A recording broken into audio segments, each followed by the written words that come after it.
a podcast created by two guys brought together by movement, transformed into brotherhood.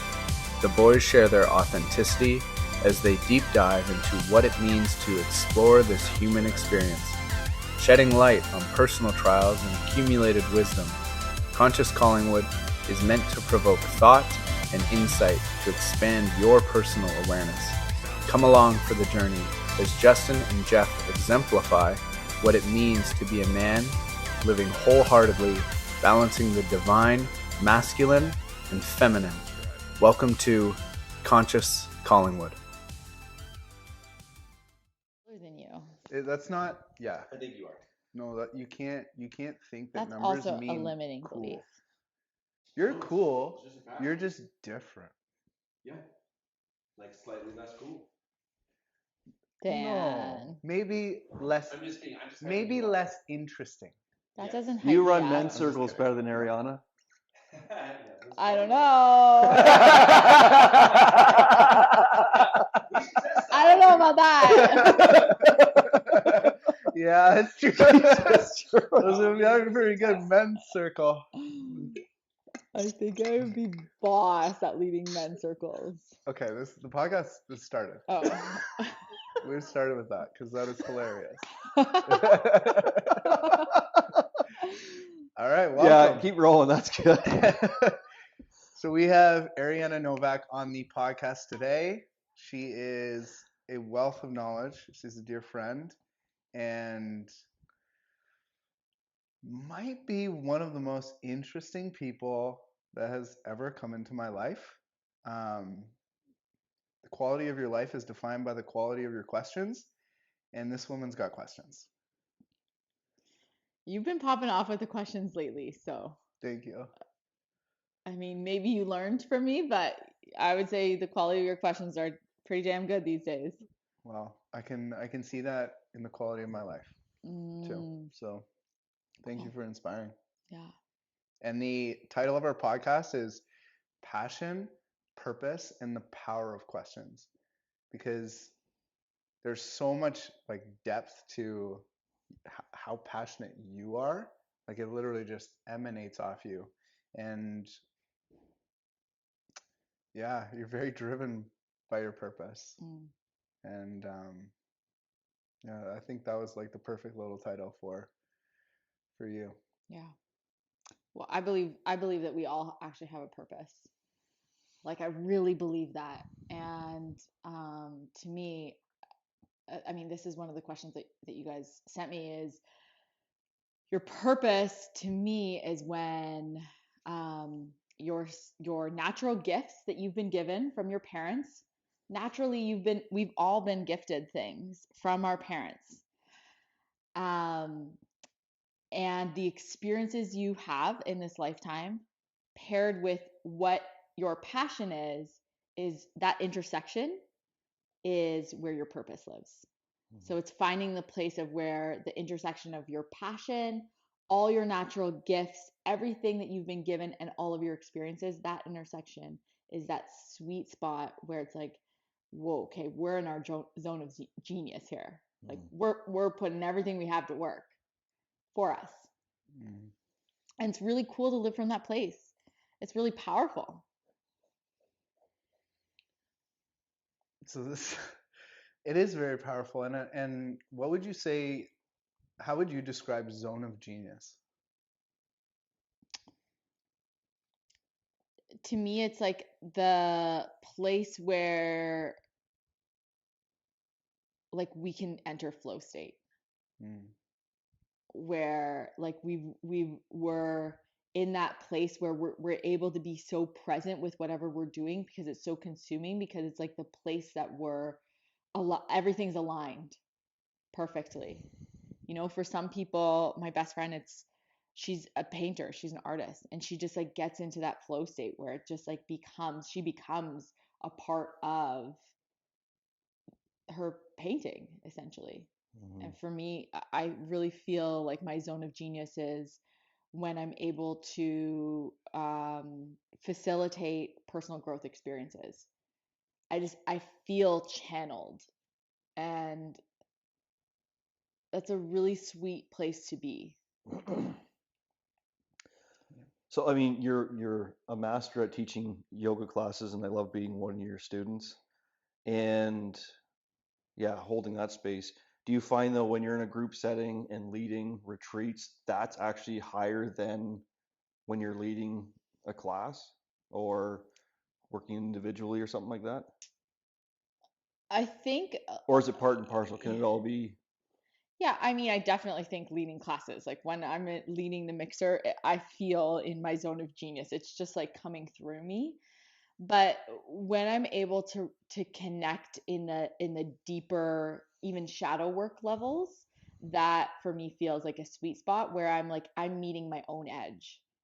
And it's interesting to me and it's expansive for me. It doesn't feel like I'm doing the same thing I've always done. And I think that's an important call out about a zone of genius is you should feel like you're still growing in that place.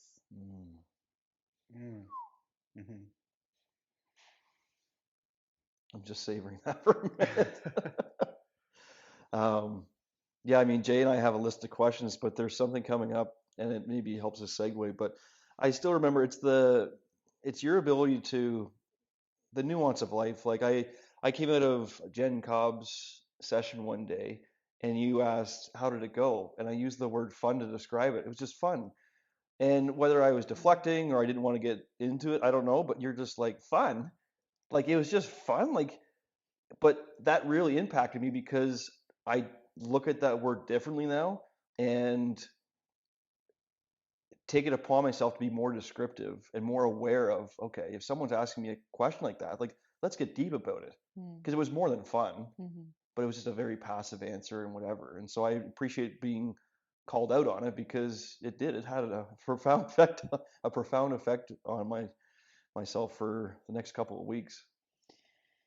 Yeah, I think it was Brene Brown's book, Atlas to the Heart, that really taught me a lot about the importance of having a vocabulary for our emotional experience because it helps us helps help people understand us. Does that make sense? Like Yeah.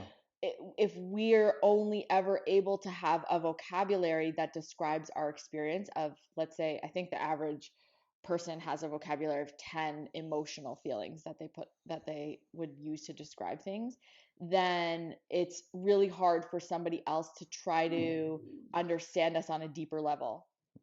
Um, so I think the more refined that we can get with really understanding our experience, the more we can actually articulate it and then be understood and seen And connect. and connect. Yeah.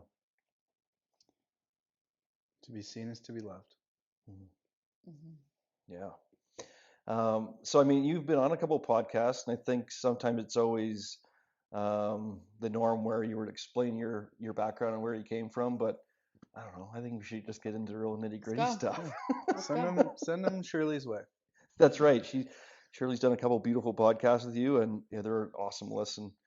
Um, so yeah, we're curious. Was there a poignant moment in your life, or what was really the catalyst for you to start asking bigger questions, or what was the shift for you to become a little more conscious and aware what was going on in your life? Mm-hmm.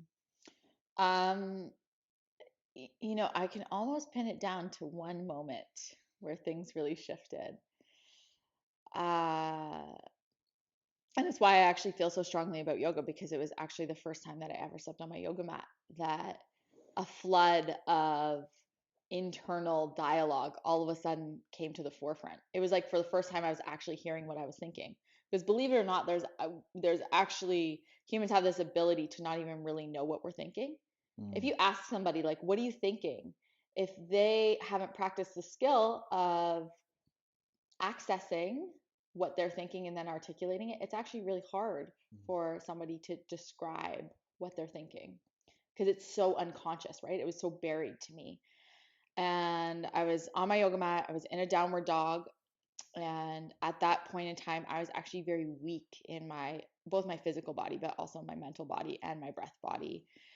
And it just it became so aware I was like, holy crap, like no wonder I am bitter. Like I'm 20 and I see more of what's not working than what is working. I see more of how somebody's likely to hurt me or how I shouldn't trust them or like what their ill intentions are instead of like what's amazing about them. I see all the ways in which I could blame somebody. You know, at that point, I didn't really have a great relationship with my parents, I would say. I think there was just so much unspoken and a lot of hurt that I had never really confronted. And that time on my mat, I didn't even I didn't have any movement practice at that point in my life. And I think that's why I feel so passionate about like the body being a way in to connect with ourselves, because that is the thing for me that it's like my own physicality was like this moment where I just heard like, you suck, you're weak, like everything sucks, life sucks, why am I here? There's no purpose, nobody understands me, and like such a victim mentality mindset. And and then that like there was something that was deeper than there was a deeper calling that was like you got to keep coming back, like a deeper calling. It's not like I wanted to, it was so uncomfortable and I was shameful and embarrassed. And I just think of that moment, it's like that's why so many people, I think it's that's the hardest moment to actually start your journey Hmm. to even going to the gym or going to a class, because that's the moment where everything is so much louder, you know? What got you onto the mat? Was it an invite? Was it just an unconscious decision? Like I'm just gonna try this, or like what? Because No, it was very unconscious. I was working in Burlington. I didn't know anybody. I didn't have any friends. I was living at my aunt and uncle's and I needed to do something at night other than sit around. Um, and so I thought, okay, I'll give hot yoga a try. And it was a Monday night, 6 p.m. Collins class. Like I still remember it because it was such a pivotal moment and like really shifting everything. And then from that moment, like there was just such an unraveling. Of course, I just did a lot of yoga, and then I wanted to deepen my own practice, and so I went away to Kripalu. I think everybody should go to Kripalu. It's a large self growth center, let's say, in Massachusetts. You can actually drive to it from here. It's a really nice drive, and I spent a lot of years there then assisting and learning from all these people who were at the forefront of self help and self growth. And I had a lot of work to do. I had a lot of work to do. oh, beautiful. So And then from that point, I just became clear to me like, wow, my purpose actually isn't in math and computer science. It's my purpose is different than the relationship that I'm in, like the romantic relationship that I was in. We were together for 5 or 6 years, and I just realized that actually wasn't supportive to who I was becoming, and just like so many things had to shift. My friend circles shifted. I, and I went through actually quite a long period of like deep loneliness because I was unwilling to compromise who I was for the sake of who was around me. mm, did that time at Kripalu give you, like, was it the space, the loneliness that allowed you to spend so much time like supporting trainings and other things in Kripalu?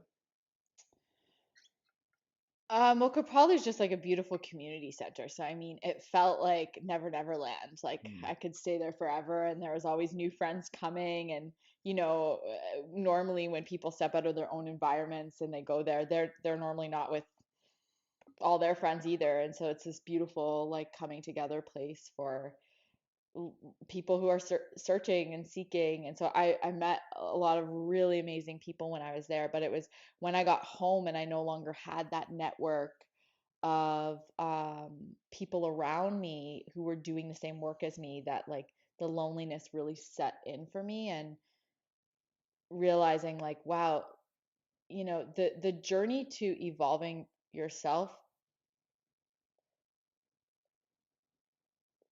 you have to go through periods of like being like standing in your own and picking your own self up. Like I had to go through my own process of no longer listening to the beliefs and the opinions of, you know, my friends or my family. And I didn't want to be around them because I just like really wanted to be very particular about what types of thoughts were coming into my sphere as I was changing. Did you, when you first started getting into like doing self-development on yourself, did you try to, bring people in your sphere, like your friends, the guy you were with? Like, did you try to be like, are you curious about this too? Oh my gosh, yes. And it was like such a push pull. And I see this for so many people who go through the yoga teacher training program is like they tussle with you know, it's like, hey, well, what do you want to do? Or like, what are your dreams? And like I remember asking my sisters those questions and they just like weren't there. Like it felt like a closed door um for a long period of time. And I think that the people around us, they're the ones who are actually most scared of us changing because it might mean that if we change, the relationship with them changes. And that's scary. You know, I see that in people in my life now. It's like if they're going through a big life change, there's a little bit of gripping that happens inside of me because I'm just like, but don't leave me behind. Like what if you realize like your evolution doesn't actually include me? And so yeah, I think that, and I'm still learning this, is just like it's okay for people to leave. It's okay for people to leave. And that doesn't mean it wasn't loving and beautiful and supportive for what it was. And it also doesn't mean that it's forever. You know, I think that my parents and me, like we had to go through this recalibration with one another where it's like we needed space. I needed space in particular just to like um, realize the parts of me that had been so hurt. And like now I feel like because of that space I've been able to really truly like forgive and we have like the most beautiful relationship. Hmm. Wow. Yeah, I'm curious what's coming up for both of you as we talk about this. Yeah, it's what comes up for me is this thought where actually allowing and not like allowing that space between your personal growth, your learning of the relationship with yourself, and then allowing the space for you to process what you've been through with your parents, Hmm. with your family. And, in my personal experience, like there were parts where I was really angry and I had to be angry. I had to feel all the feelings. And then through the anger, because, emotions are energy in motion that move through me. And then at some point, there was more peace in my Mhm. heart, especially for them and their experience, because I know that, they did the best that they could with the knowledge that they had. Um, yeah, it's that not trying to rush the healing. Mhm. It's actually allowing the space for you to do the work, to come to some sort of peace before, yeah. And what I've noticed, like I kind of got to watch, that you're healing with your parents. And it's not that they went away to Kapalu and did any personal development work. It was the work that you did on yourself that really was the healing, the catalyst for the healing. Mhm. Yeah, I think we always think that, thank you for saying that. I think we always think that it's like both people need to go do work in order for healing to happen. And I actually don't believe that that's true. I think that um, me realizing and taking ownership for my own life. And, as an adult, like we no longer can blame our parents for everything, even though we want to. I, through healing, it's like, okay, part of the healing journey is accepting for people for who they are, not needing them to be a certain type of person in order for you to heal. Like it's not conditional healing. And the thing that I really feel that if you can love somebody for who they are, then the healing has happened. If you can not need them to be any different. My mom still, and God bless her, she might even be listening to this podcast, but she, like, her natural way of being is just like she's so flowing with life. And as a child, sometimes that didn't work for me because I had needs as a child that weren't being met. And now, like, I still see that same flowing behavior that like she has always been, but I can like love that about her instead of being like, see, like she's never there for me. She's still like the exact same as she always was. And I think like it's like, do I care more about healing the relationship, or do I need to stick it to her? Because if I need to stick it to her my whole life, then I'm the one who loses. And she does too, but like I don't get the healing from that. Yeah.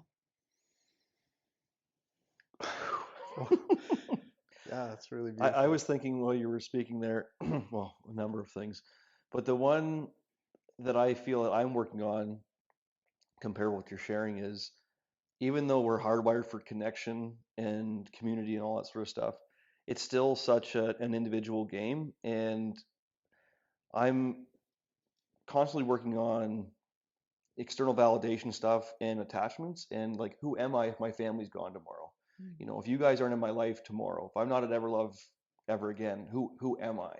Because yeah, I just feel like, not that it's an attachment issue, but it's almost maybe a protective thing, or it's an anticipatory that things will move on, people will leave, death is inevitable. So it's just this almost work to remind myself that it's an individual effort, and even though we are together, it's still it can be very lonely.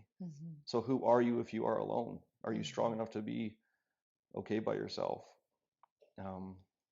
So It's a really good inquiry. Like, who are you when no one is watching?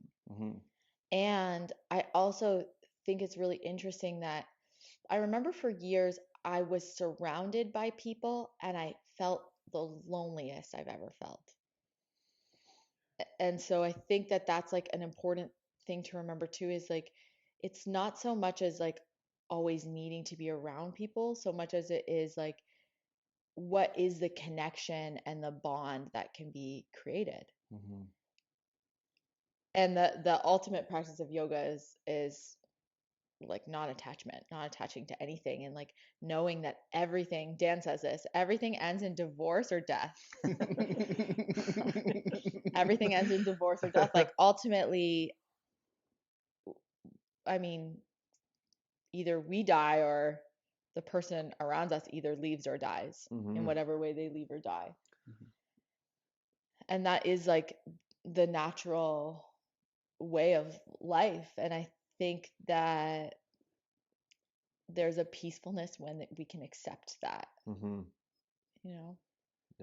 And also there's like, for me at least, there's this sense of like really cherishing what I have right now, knowing that there is no guarantees. All we ever have is the present moment. And are we really present? It's actually kind of it's a good segue, because you have always asked big questions. And when you said that, when you were at points in your life when you were surrounded by the most people, you felt the loneliest. And what comes up for me is like, I went from, my last year, I spent a lot of time alone, and I really shrunk the group of people that I was around and chose to go deep instead of wide. And I think the quality of the questions really determines the quality of the relationship, because the depth of the questions that you ask is an inquiry of, I really want to know you. I want to see all parts of you. I want to know how you think. I want to, yeah, it's the I want to see you. Yeah, and to add to that, it's here's the thing is like life is deeply personal, and I think that it's really easy to overlook somebody's answer and then like not really see them, right? So like I could say, how do you feel today? And you might say curious, and you might say curious. And if we take that for face value of what our definition of curious is, then the question is like kind of dead in a way. But it's like, well, what is curious to you? And that's the thing about powerful questions, is then it opens up this whole world of like, whoa, okay, like what is curious to me and what does it mean? I think yesterday, Jay, the question that you asked me was, what is love? Is that the question that you asked me yesterday? Yeah. What yeah, how do you define love? How do you define love? And I thought it was such a powerful question, because I started thinking like, what does love mean to me? And it's deeply personal to every single person what love means to them. There actually are different definitions of the same word, just the same as like the way that we define things is defined by our whole life's experience. And so I started asking that question all day yesterday to people. How do you define love? And the amount of different answers that showed up was just so rich.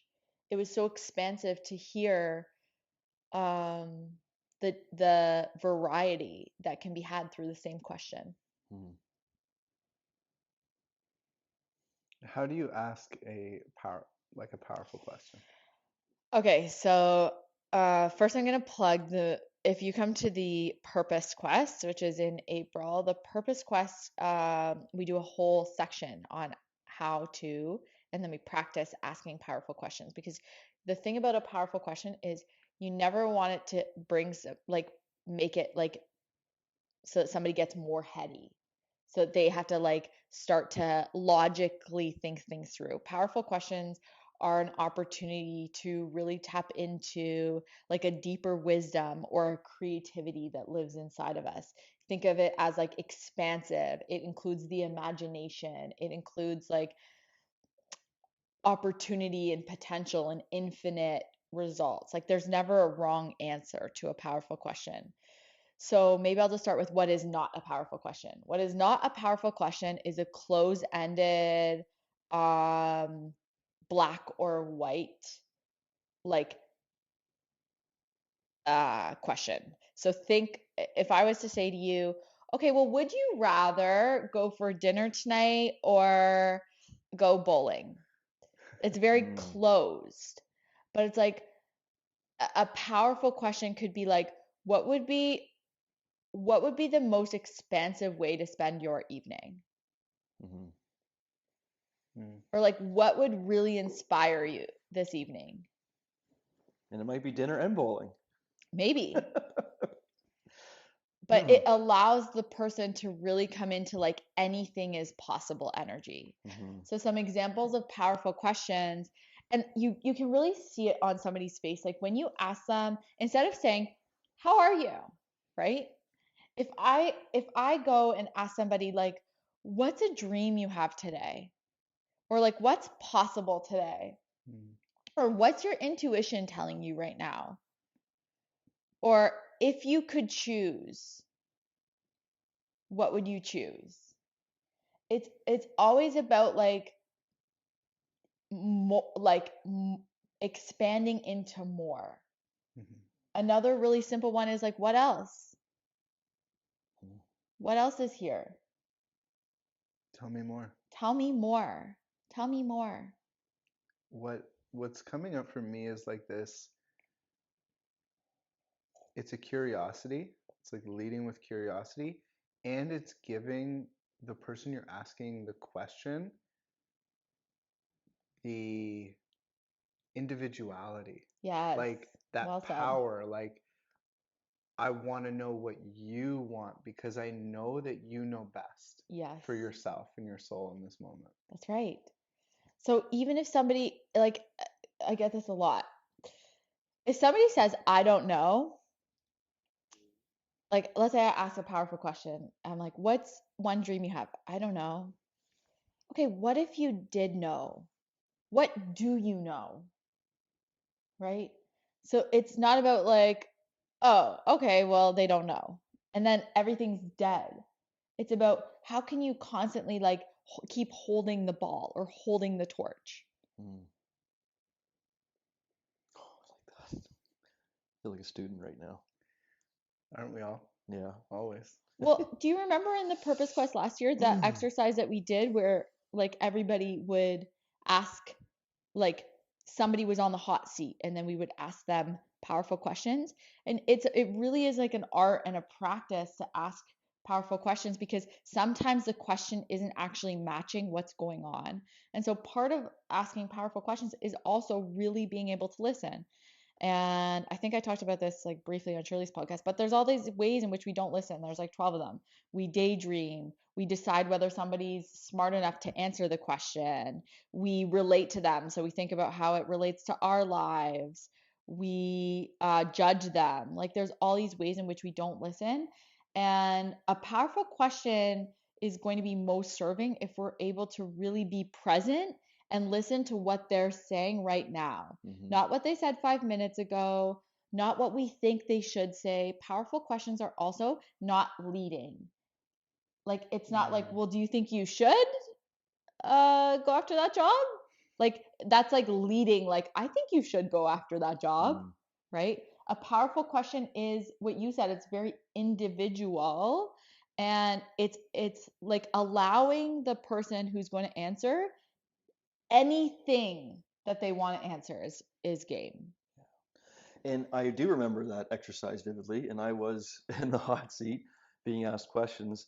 And I remember afterwards when you broke it down, and part of the listening practice was the amount of feedback that was reflected to me on how my emotions would change, the tone of my voice, the fluidity, and yeah, it was amazing. I can remember like I'm sitting there right now in that room getting that feedback because yeah, I would amp up or my posture would change, the facial features would change, and so to your point, the other participants in the circle were paying attention enough to reflect numerous things back to me, Yeah. and it was powerful. It's like holy shit, like I told that much with more than just words. Yeah.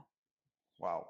Yeah, that's the thing is like listening is very little about what we're saying because what I've learned over the years is to like words can be limiting because a lot of us aren't able to actually articulate what's happening in our internal world, but our bodies never lie. And so if we can really listen, it's like somebody might be saying like, well, I want to stay at this job, but then you hear their voice drop and you see maybe like their eyes start to look down and like it's like their body's telling you something too. And so rather than saying like you're lying, like are you sure you want to? It's like what does your body want to say about this job, Mm-hmm. right? And so you can involve different parts of that person into the conversation. And for any of you who are working with a coach, a life coach, your life coach should be able to listen to more than just the words that you're saying. Mm-hmm. And that's the power of having a coach is like a coach can really hear your whole self as opposed to just like your words. Mm-hmm. Yeah. I think of the quality of your life is determined by the quality of your questions.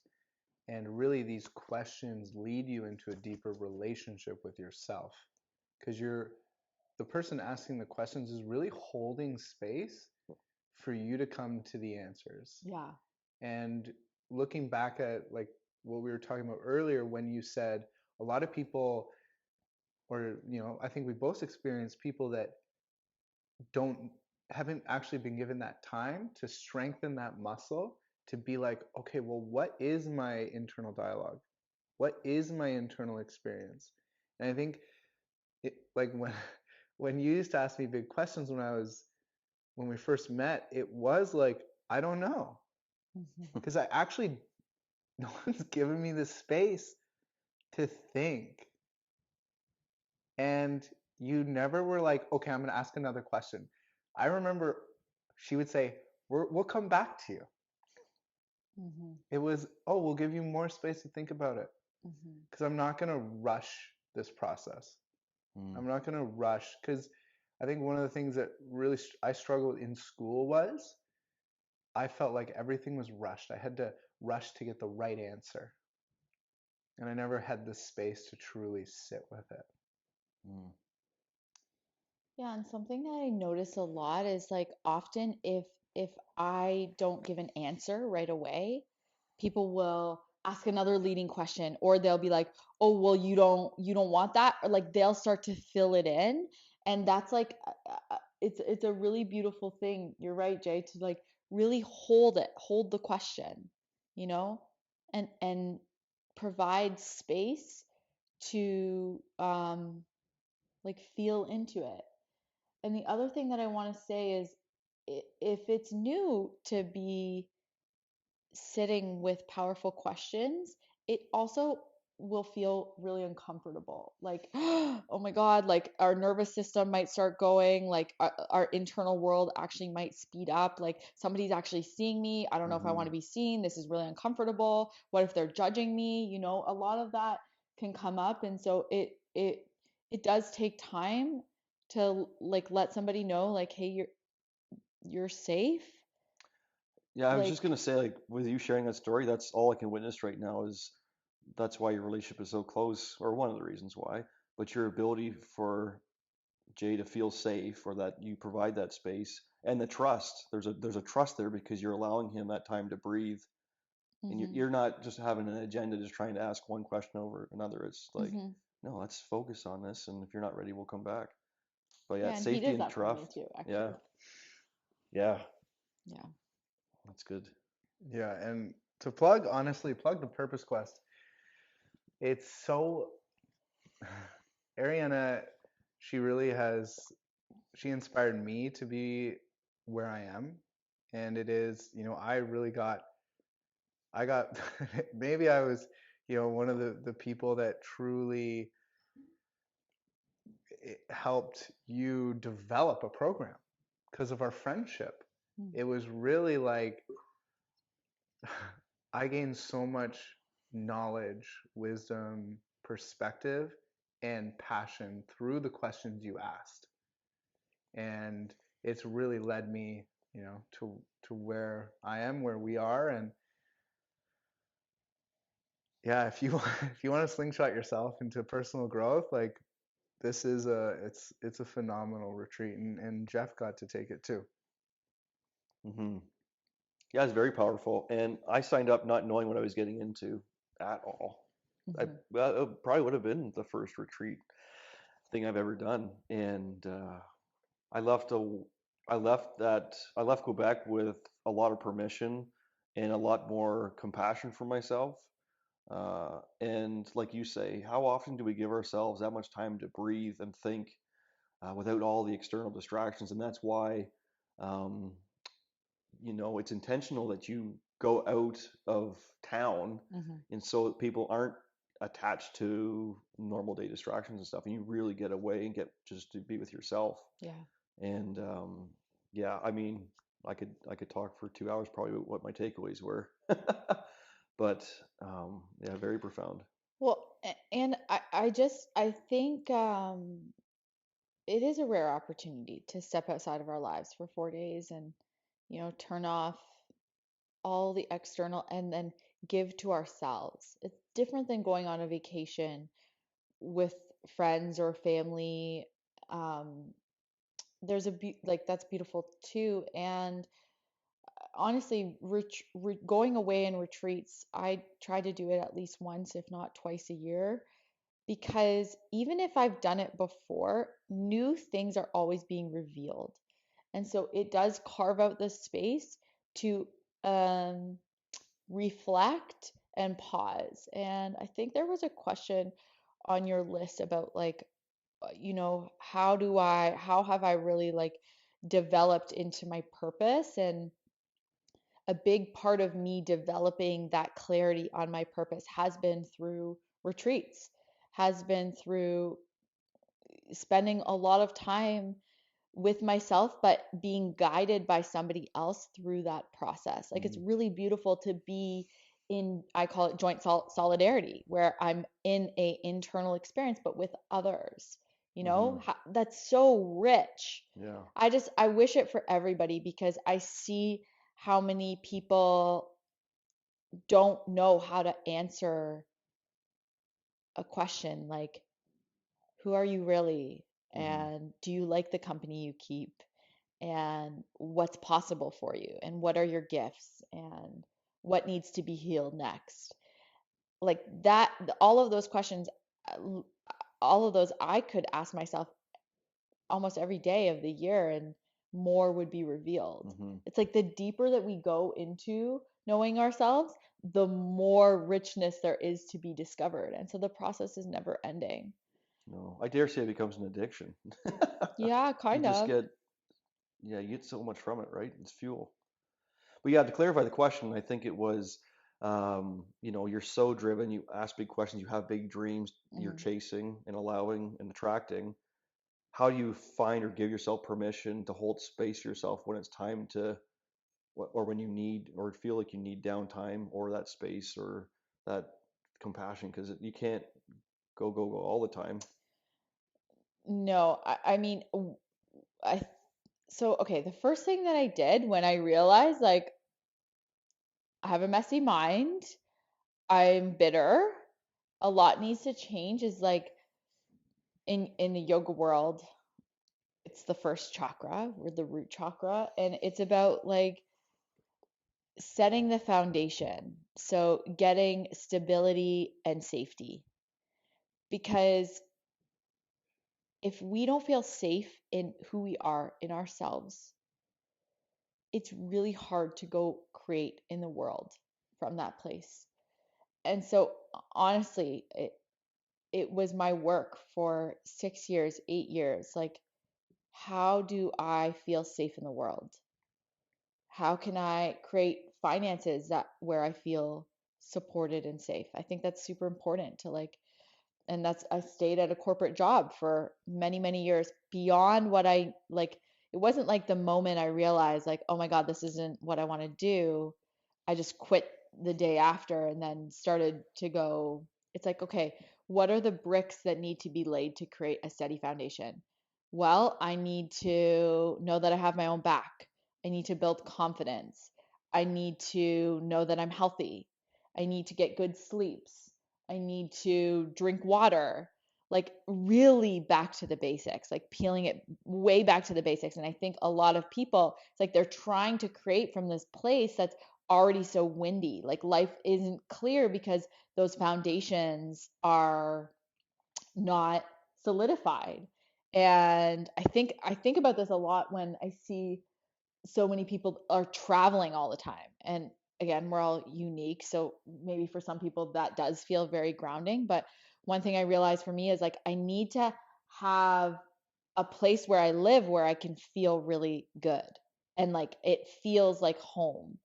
And so I've spent a lot of years creating a home that feels so grounding to me, a place to come back to so that I can then go and expand from that place, but then I know there's a safe place to come home to. Mm. Does that make sense? Yeah. Yeah, root chakra really, safety, security, it's your needs. Yeah. Are your needs actually being met enough that your nervous system can truly settle? Hmm. Yeah, I feel that a lot. That was a big lesson for me this year, actually, because I realized I was just living instead of really moving in. I Mm. was living in a place, but I didn't really truly move in until I felt like this is home. This is home. Yeah. Yeah, it's huge. I think it's like a little, it's a little shift, but for so many people, I think it's massive. Whether it's like having a bedtime every night, I think like that can be really profound, or having a meal plan, for those of us that are what we call vata in yoga. Some of us is like we forget to eat all day, and then we wondered why we're anxious and scattered, and taking care of the basics so that I can feel clear, so that I'm not taking care of myself. Mm-hmm. Yeah. And so I think health is just like such a pillar to start at. Do you feel healthy? Do you feel rested? Do you feel like your hormones are in check?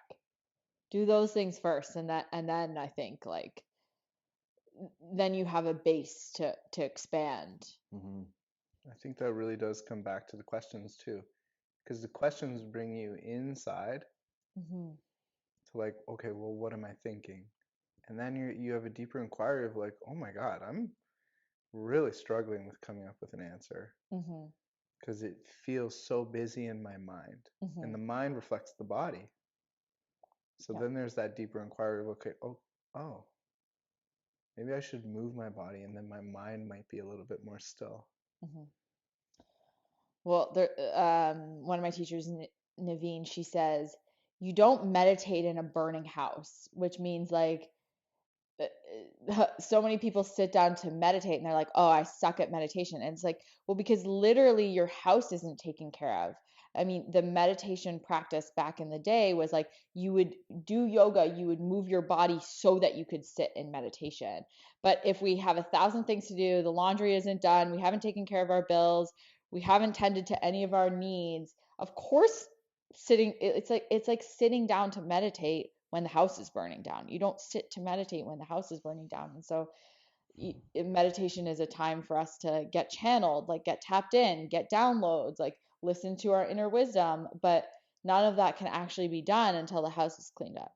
Mm-hmm.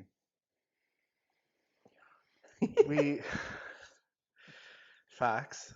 Um, we we haven't followed the question outline very Dude, I was very just well. been scanning it here, and I'm like, can't ask that. She already covered. Can't ask that, and it's just It the just just kind the of general unraveled conversation. It's wonderfully. beautiful, yeah.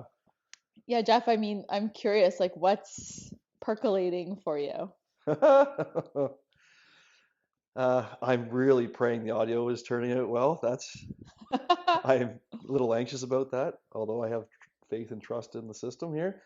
Um, no, again, looking to dabble into coaching and stuff, I am so critical of myself and compare myself to the likes of you and others. And so just sitting here with that and listening and witnessing you do your thing and knowing that I'm on track and not comparable, but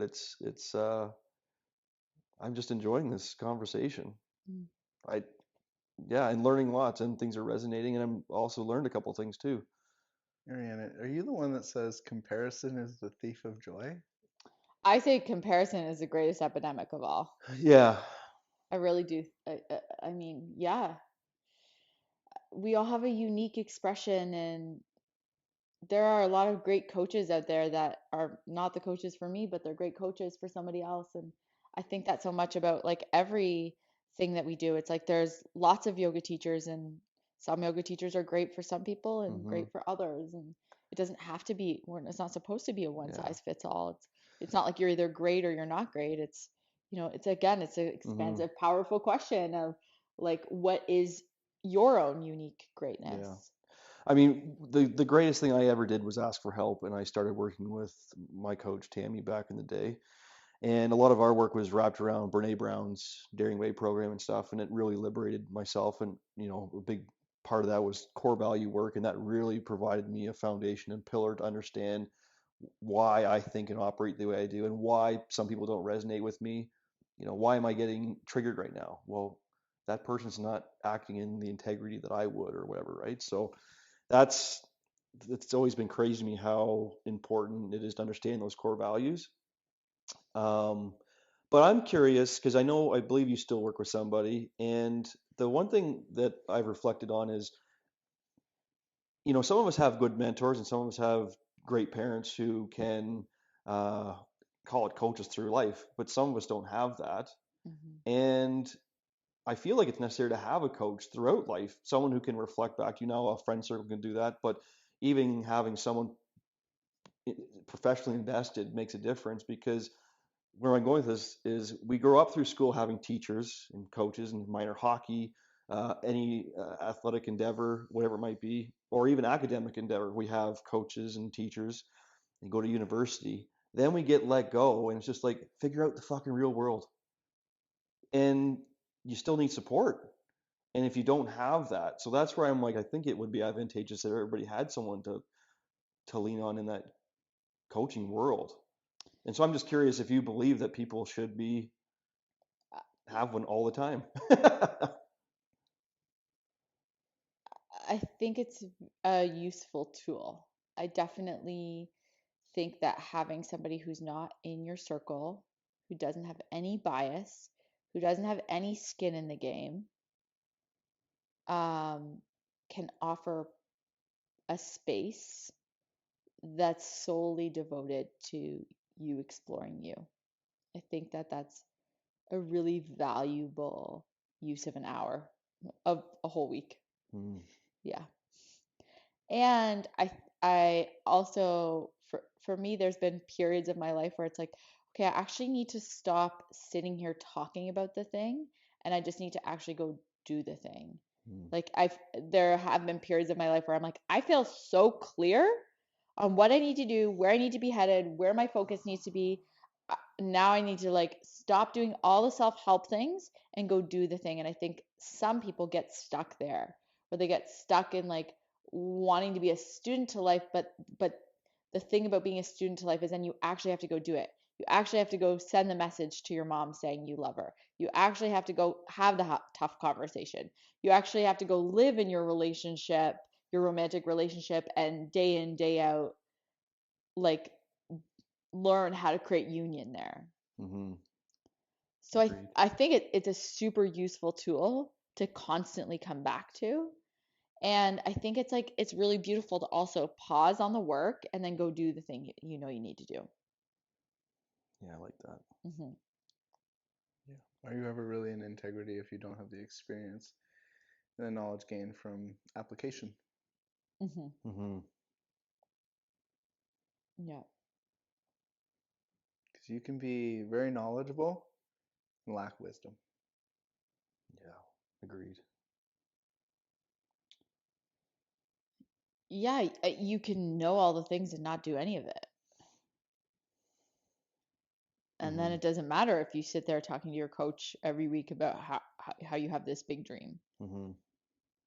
And a part of like going after your purpose is I think that there's a constant process of failure. I had asked this question actually recently on my Instagram about like, do you think that if something's not or something requires a lot of effort, it means that it's not meant for you? Because I hear that a lot is like, oh, I guess it wasn't meant to be, right?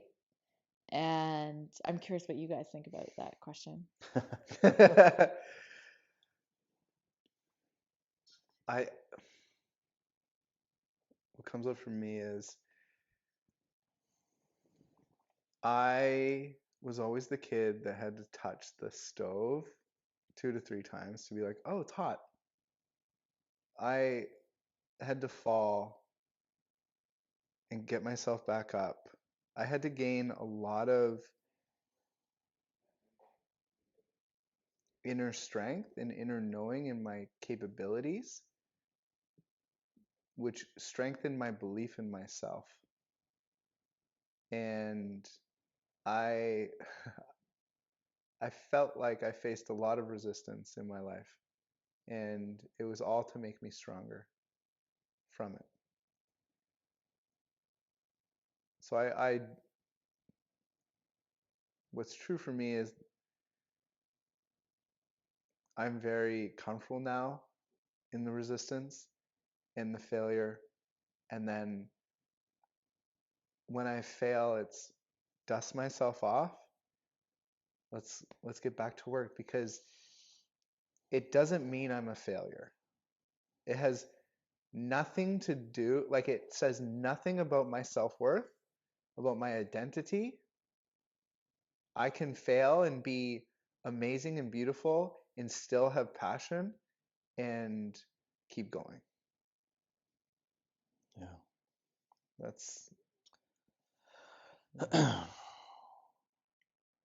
The word effort for me is a tough one because it means a couple of different things to me.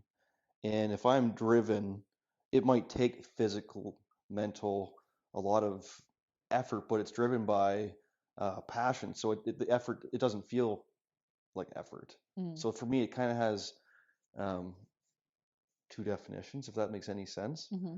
But where I find where I've gotten very good at deciphering if I'm going the wrong direction is just getting quiet. An example I just share with you guys is, I've had this intention or this idea of starting another business, and I've gone through the design process, um, finding trades, budgeting, all this sort of stuff, and it felt aligned because all the synchronicities were crazy insane. Like everything was just coming together. And then when I got a little deeper into it, it started to feel heavy. It started to feel like effort. And then I had to get quiet and go, is this like the examples before where it cost me a lot of money, or it cost me a lot of time, or it cost me a lot of arguments with my partner, my wife?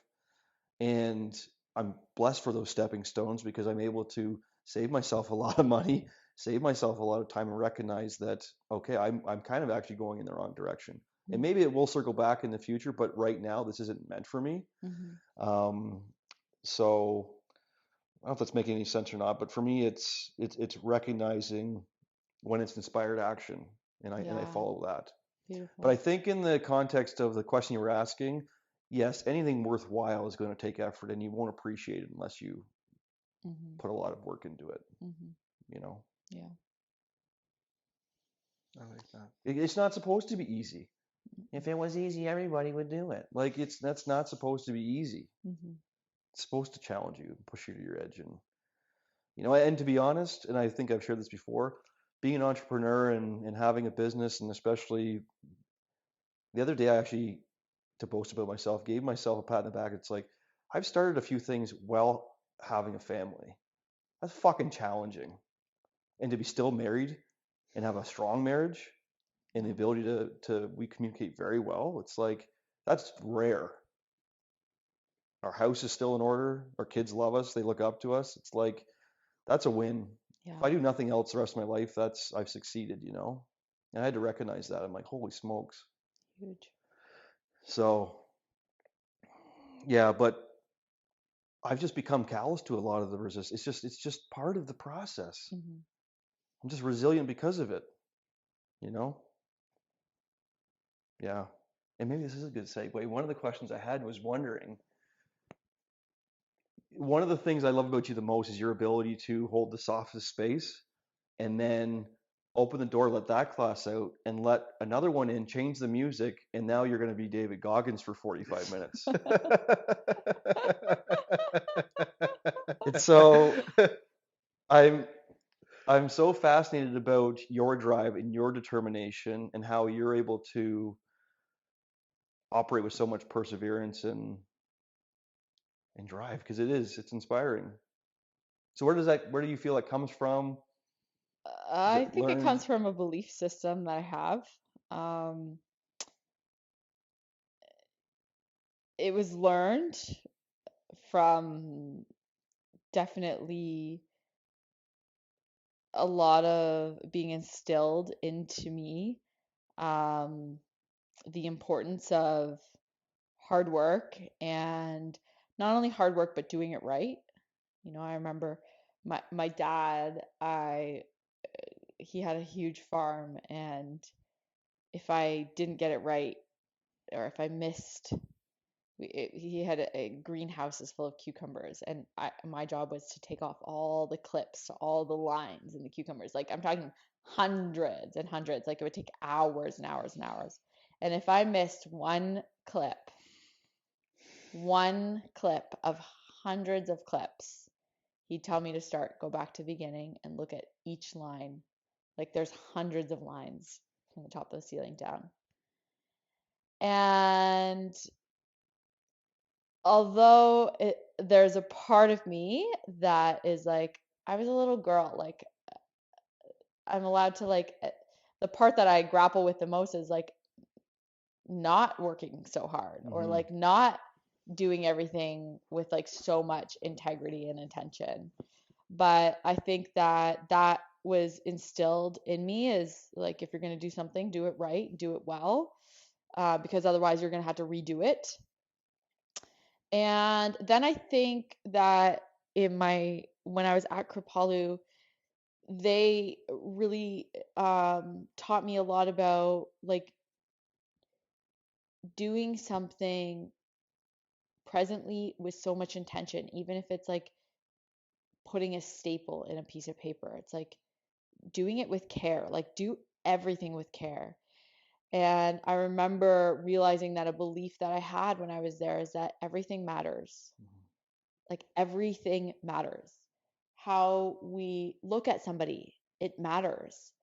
How we wash our dishes, it matters. Like all of it really, really matters. And so I think I really like the practice of intention and meditation really was rebirthed in my 20s into a way that I thought was more useful than being like a drill sergeant. And now like I really still live like that. It's like it matters. It matters if you do one more rep. It matters, how you do things. Yeah. Justin's line, how you do anything is how you do everything. Yeah, Yeah. it's facts. That's something I have to tell myself a lot. That's why I say it a lot, because it's my lesson. It's like that's what I'm constantly coming back to for myself, because I can rush things. Yeah. Yeah. When you're sharing there, I resonate a lot with that because I was delivered the same message growing up. But I'm very grateful for it as you are because it's made me who I am and it's made me very detail oriented and driven and I don't cut corners, and I do that last rep and I push myself to the very edge and it's because of the way my parents raised me. Yeah. So, if I was to do it again, which I do with our girls, and Terry and I do, it's a little bit of explanation with Why? why we're doing this, Ella. Why are you going back to count all the cucumber strings? This is why. It's coming from a place of love. Yeah. It's going to serve you in the future. That's a cool addition. Yeah. Yeah. Not just coming across, oh, my dad or my mom are an asshole. It's like, well, there was a method to the madness. Yeah. You just didn't know it. Yeah, loving your parents as they are, Yeah. but transcending their teachings to be more understanding. Yeah. Mm-hmm. What comes up for me too is one of my favorite movies, Whiplash. Are you guys aware of it? No. So it's a old movie are you? about this young, huh? How old are you, sorry? This won a bunch of awards. But J.K. Simmons is a lead character, and so is Miles Teller. And so Miles Teller is an up and coming drummer, and J.K.'s a conductor of this orchestra, this really elite band, and he is abusive. But the way the story unfolds, it's like the abuse has so much beauty and love in it. It's just like it was necessary. And so there's this one scene where you have to watch the movie, but these two are sitting down after their relationship has just gone to shit. And JK's talking to Miles and he just shares, some of the most harmful words in the universe are good enough. And it just always sticks with me. And I think it's why I just love the movie so much because it is dangerous. It's like, oh, it's just good enough. It's a good enough job. No, is it? Like, could it have been done better? Could it have been executed differently to its full potential? Yeah. And so that's what kind of resonates when you're sharing that too. It's like, in a healthy way, can it be better? Yeah, and something I say often in class is like, what if this mattered? Like what if this was the screw that kept the CN Tower upright? Yeah. Right? Like what if it actually mattered? What if the way that you did this one rep was the thing that was going to stop you from like suffering from back pain for the rest of your life? What if it mattered? Mm-hmm. It is a game of inches. Everything is compound interest over time. Mm-hmm. The quality of Mm-hmm. absolutely every movement, if you could focus more on the quality than trying to get 1,000 reps in, Mm-hmm. you could get 100 for 1,000, True. Yep. Sorry about that So little joke, by the way. cool. No, it's good. We don't watch much TV. We have one, but No. we got a lot of passion in this house. Yeah. Yeah. Yeah. Yeah. The one thing I know you said recently, is you obviously you love the retreat. You said it today, but you said it previously too. And the one thing I find fascinating to see on the outside is you guys live in a retreat. We live in community. Yeah, like, it must be so beautiful to interact with each other every day with so much purpose. I mean, it's one thing in It business, really everything, is. but to really It really cross is. paths in the house here and everything, like To build a relationship with three people that is to the depth that,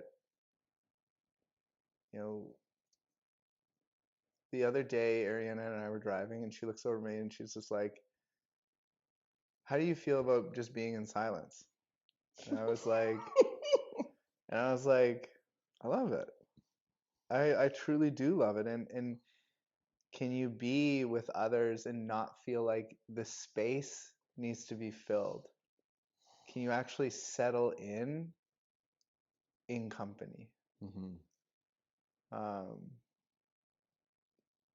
Yeah, and now that I have lived in community,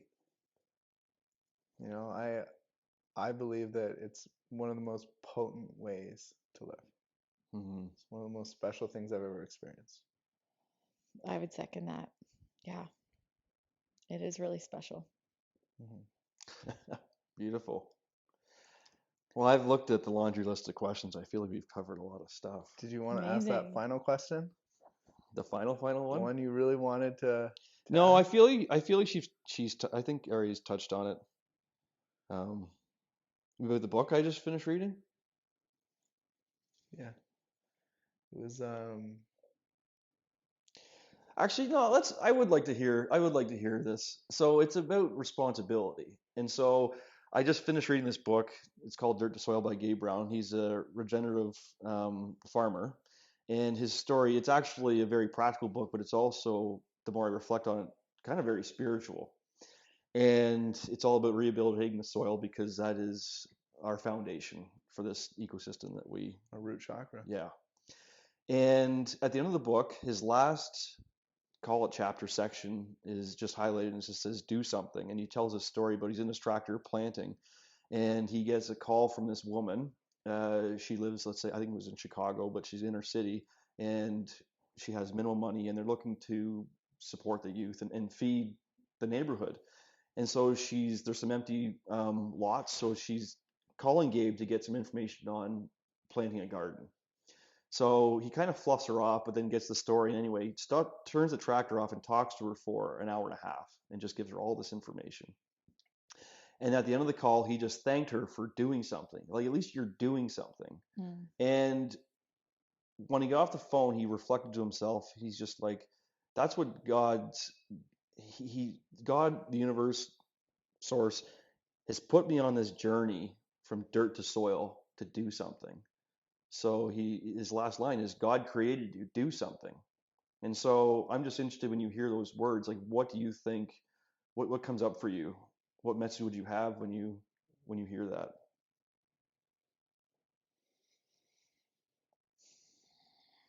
Yeah, I mean, I think I would reiterate, like, I really believe that we are all here for a unique reason, and we are here to do something. And even if we don't know what it is yet, it's like, okay, well, there's probably one step that's going to move you closer towards knowing.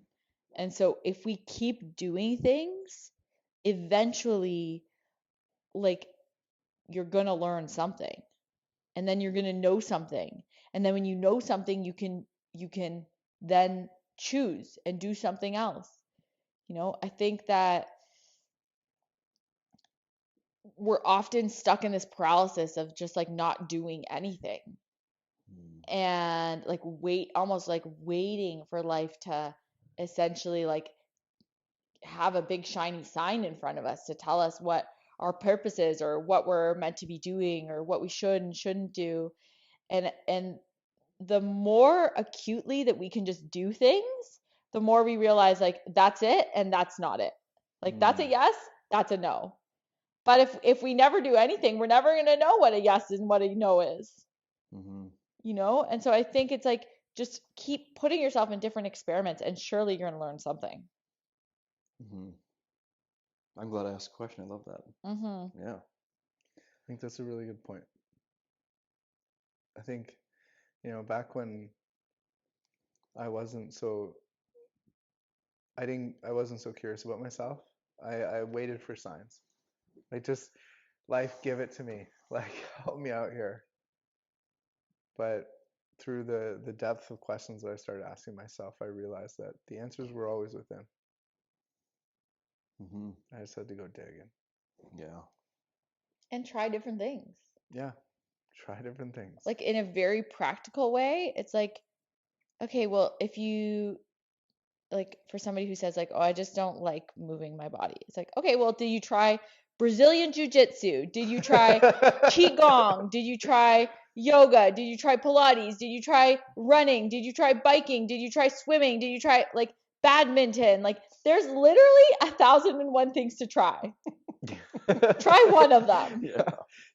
What came up for me was you were like earlier in the podcast, you didn't have a relationship with your body, and knowing you, Yeah. no wonder you were, kind of like grumpy. Yeah. Yeah. I know. Yeah. And what comes up for me too when I hear that, if someone shares that with you, it's like, where's your there's so much a lack of gratitude that you have for this vessel that carries you around and allows you to eat the food and drink the drink and participate in society. It's like you got to take care of the machine. It's so disrespectful. You have a responsibility to take care of this thing. Well, I love David Goggins because he says like, I don't fucking like running 100, 200 miles, right? But it's like, it's not, I always say this and I will continue to say this. It's not about what you like or what you don't like. It's about what's here for you. Running has provided me so much insight on myself. Running has provided me a depth of understanding of myself that I never would have had. Do you think I like running? I don't think I like it. I mean, I feel like I've learned over time to have an appreciation for it. It's not comfortable. It's never comfortable. And so I feel that way. Like I'm just like, everybody should come do yoga, whether you like it or don't like it. It's useful for you. Yeah. I really believe that. What's here for you? Yeah. That's, that's why I created the Surge. Was I intentionally wanted a class that made you tread deep water so I could bring your awareness to your mind and your emotions in those moments. Like, who are you when it's really fucking hard to breathe and it's hard to get another rep in, you want to give up. Let's acknowledge our mind and our emotions in that moment, and then it's over. And I bring that awareness to the ease you feel after, the bliss you feel after, the achievement, and the belief that you just cultivated from within. Well, everything's in polarities. We can't experience the most amount of ecstasy and joy and happiness in the world if we can't experience the exact opposite. Else we wouldn't ever know that there's a range. It's the contrast of life, yeah. What is, this might be the final question. Okay. What do you want to experience this year? Glap.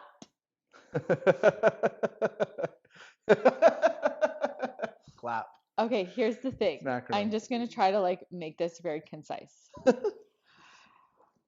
Ultimately, I believe that what we I actually think that this might be a universal truth. It's not even just what I believe. I think this is a universal truth.